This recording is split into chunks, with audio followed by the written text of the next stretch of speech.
It's just the most extraordinary story, this, Sean. And we still don't know the full extent of the damage, but certainly it has definitely caused a lot of embarrassment to the US so far. Let's just look in more detail, if we can, at what these documents look like and what potentially some of them reveal.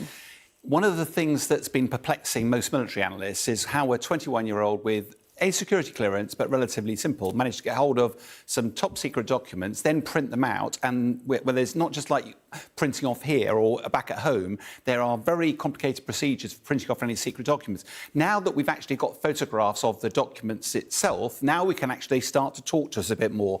A picture we've got here, which is a lot of the information's been blurred out quite deliberately because actually some of it's still confidential. Right. And although these are 2 months old, we've left a map on because we use maps regularly for broadcasting terms.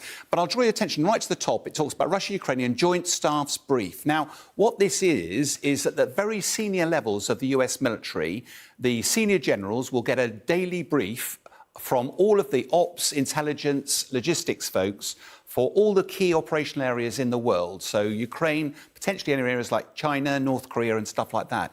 This is one of the briefings that they will have been given on a daily basis, sometimes several times a day. Now, normally those briefings are given in a digital format, in other words, like a PowerPoint presentation.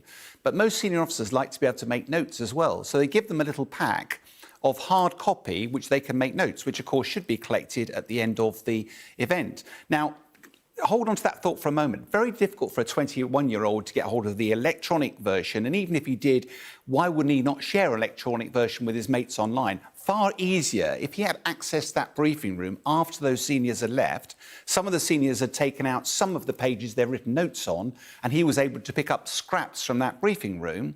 He'd fold them up. You can see how the folds on this that he would then pop in his jacket pocket. And that would explain why there's a load of different unconnected documents that go back several months in an apparently random fashion.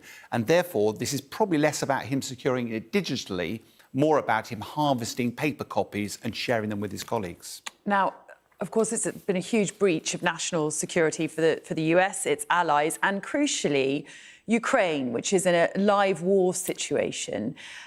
Details of this amount of air defence systems it has left, highly sensitive stuff that could really harm them operationally. What have we learned, and what does it mean? When I first saw some of the details, I was mortified because it's about the vulnerabilities of the Ukrainians. It's how well prepared they were for their operations. But intelligence is very time sensitive. And therefore, a lot of this information was back from January in the year. And as you've quite rightly said, let's use an example of the air defence systems at Kyiv. They were saying... Which are crucial right now. They're crucial. They're being shorter hit all the time. missiles, and what are we going to do about it? But actually, if you look back, part of those documents, one of the reasons those documents are generated are to go to the international community to get them to donate more missiles. So that's not a problem anymore. What you're looking at is a part of the process from weeks, maybe months ago, that highlights a problem, and therefore that alerts the communities to correct it. And that's one of the reasons why the US concerns, there are lots of US concerns about Ukrainian counter-offensive and lots of other things. But if you look back, all of those, to my knowledge, have now been resolved. So there's actually, whilst at face value it's worrying, in reality it's not that concerning. And of course there's also been leaks that are potentially concerning for the Ministry of Defence here as well, revealing that UK Special Forces are working in Ukraine. What more can you tell us about this? First of all, the UK never comments on whether the Special Forces, where they're operating, when they're operating, why they're operating. They are an elite military capability for our nation. They usually go in for a specific thing. They go out and they come out again. The MOD, interestingly, did not verify or cancel or say, no, this wasn't true or was true. What they said was a serious level of inaccuracy about the reports. Almost certainly, whatever was happening on the 1st of March, when this issue came out, almost certainly those situations do not exist today. So I don't know whether SF were there or not, but almost certainly the information out there is no longer valid, no longer credible.